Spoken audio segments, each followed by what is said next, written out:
Nobody in college football deserved a head coaching job more than Leach.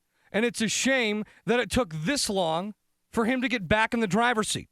Mike Leach went 84-43 in 10 seasons at Texas Tech, including an 11-2 record in 2008. He made the Red Raiders relevant and should have never lost his job. I guess that's why this is such a bittersweet taste for me. You have one of the greatest offensive minds at any level of football in the past decade, and he's taken a job at Washington State? Don't get me wrong, Washington State is still a big school. They're putting a lot of money into the program, and they might just be great. And with Leach, they probably will be. But a guy like Leach should have been a hot prospect for a major BCS school. And if it wasn't for the selfish, disgusting, shameful, egotistical acts of Craig James and ESPN, he would have been. It's arguable that Leach is the most wrongfully accused and wrongfully persecuted head coach in football history.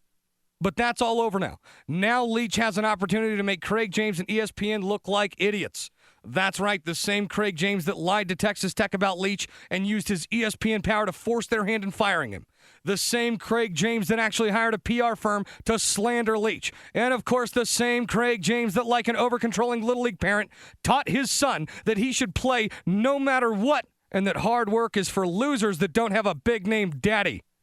That's right. That same Craig James is going to have to watch Leach succeed, and it will cut deep into his rotten soul every single step of the way. After all, the only thing that even made Craig James relevant is his dismantling of SMU in the mid-'80s. Craig James' NFL career was like Milli Vanilli's. It started out great and then was quickly exposed as a laughable fraud.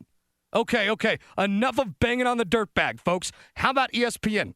The reporting of this Leach hiring has been a disgrace to journalism. CBS football writer Bruce Feldman is the one who broke this story, and it shouldn't come as a surprise to anybody that ESPN is saying that the report came from an unnamed source. It was Bruce Feldman who was going to expose the Craig James smear campaign against Mike Leach and also expose the truth about his son Adam James being a lazy, arrogant kid with limited talent who should have been cut prior to the infamous electric room scandal. But Feldman had to keep his mouth shut because he was working for ESPN at the time. Later, Feldman asked if he could release a book about Leach, and after being granted permission by ESPN, he was then suspended indefinitely. So, of course, ESPN wasn't going to give Feldman any credit for breaking this story. Instead, they pretended that their very own Joe Shad was on the inside and went to him for all the analysis.